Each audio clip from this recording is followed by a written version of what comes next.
Anger feels powerful, righteous even.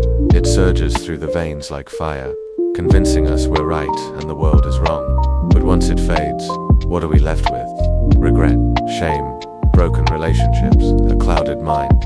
Seneca, one of the great Stoic philosophers, called anger a form of temporary madness. He wasn't being poetic, he meant it literally. In those moments when we lose control, when we lash out, we are not ourselves. We are possessed by something destructive. Now, imagine never feeling that madness again. Imagine being insulted, disrespected, or even betrayed and not reacting with rage, but instead with calm, clarity, and control. This is not a fantasy, it's the Stoic ideal, and it begins with one principle, one rule that, if truly understood and lived, can end your anger forever. What is that rule? The rule, it's not the thing itself, but your judgment of it. Epictetus, the Stoic slave-turned-philosopher, said, "Men are disturbed not by things, but by the views which they take of them." This is the one rule. This is the lens through which all Stoic thinking on anger flows. You are not angry because of what someone said to you. You are angry because of how you judged what was said. You are not upset because of the event itself, but because of the story you told yourself about the event. Let that sink in, because it changes everything.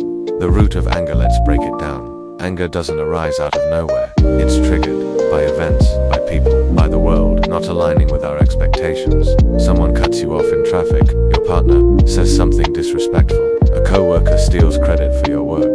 These are external events, but the Stoics taught that the external world is not within your control. What is? Your judgment, your response, your inner dialogue. Here's the formula the Stoics used.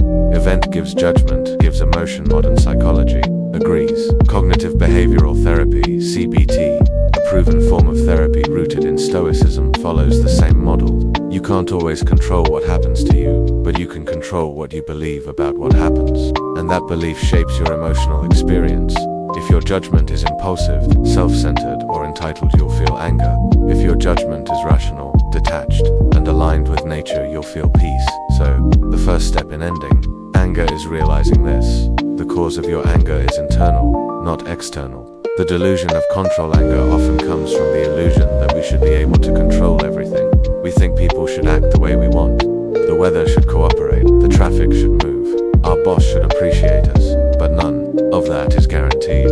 In fact, the Stoics taught that virtually everything outside your thoughts and actions is not up to you. Marcus Aurelius said, "You have power over your mind, not outside events. Realize this, and you will find strength." This realization is deeply humbling and deeply freeing. Once you stop expecting the world to obey your preferences, you stop getting angry when it doesn't. You start to accept reality as it is, not as you wish it to be. Reframing the insult. Let's get practical. Imagine someone insults you. They say something cruel or dismissive. Your immediate judgment might be, "They disrespected me. How dare they?" That judgment leads to anger, which leads to retaliation or resentment. But what if you stop and ask the Stoic question, is this really bad or just my judgment of it? What if you reframed the situation? Maybe they're having a bad day, maybe they lack wisdom, maybe they're projecting their own issues. Maybe the insult reveals more about them than it does about you. Or maybe it's true. Maybe you do need to improve in that area. Either way, your judgment shifts. And with it, the anger fades. You become untouchable. Not because you don't care, but because you've trained your mind to respond with reason, not ego. Practicing the pause. Another core Stoic tool for mastering anger is the pause. Seneca wrote, "The greatest remedy for anger is delay." Don't respond immediately. Don't send the text. Don't shout back. Don't take revenge. Step back, breathe, let time pass. Anger is a hot flame, but it needs fuel. If you deny it oxygen, it dies. That pause gives your higher self the rationale, and the chance to take control. You can examine your judgment, apply the Stoic lens, and choose a wiser path. The Stoics weren't emotionless robots. They were humans who trained themselves to think before reacting, to create space between stimulus and response. And in that space, they found their power.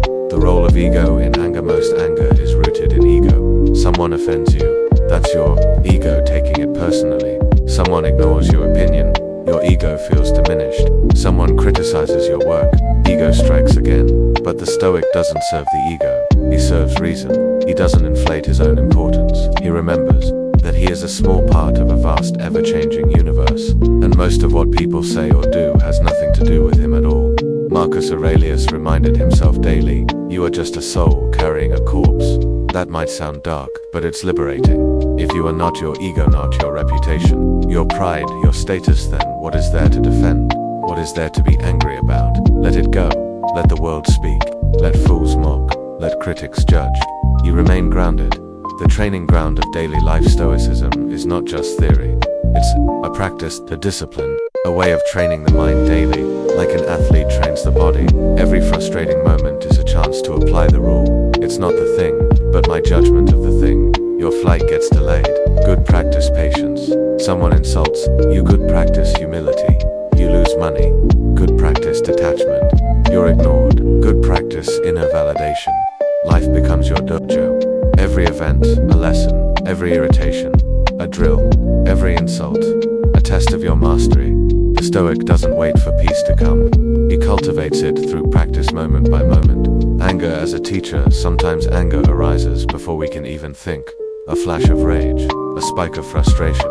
That's okay. You're human, but here's the key. Use it. Let your anger teach you something. Ask, why did this make me so upset? What was I expecting from this person or situation? What story am I telling myself? Is this about them or about me? Anger is a signal, not a solution. Don't suppress it, but don't obey it either. Study it, learn from it, then let it go. The calm warrior, the Stoic ideal, is not weakness or passivity. It is strength under control, power, guided by wisdom. The Stoic is a calm warrior. He feels deeply but governs himself. Fiercely, he doesn't shout, he doesn't threaten, he doesn't crumble, he stands firm. He speaks with clarity, he acts with purpose. This is not suppression, it's self-mastery. The world needs more men and women like this. Grounded, disciplined, untouched by petty insults or chaos builders. Of peace, not slaves to emotion.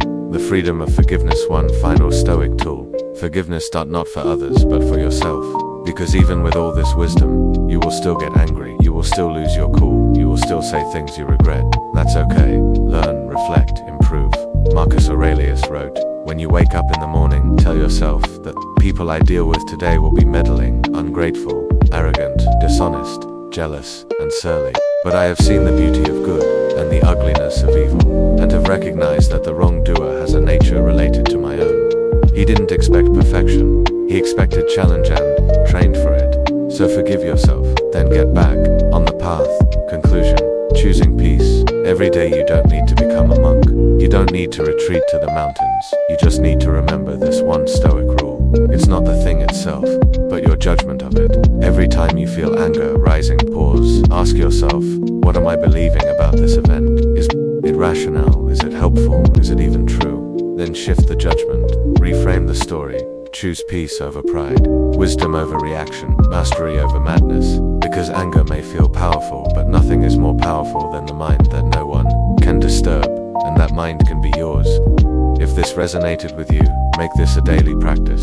Start applying the Stoic rule in real life and watch your emotional life transform. Leave a comment below. What's one situation that usually makes you angry and how can you reframe it? And if you want more Stoic tools for emotional mastery, don't forget to like, subscribe, and hit the bell. The world doesn't need more angry people. It needs more unshakable ones.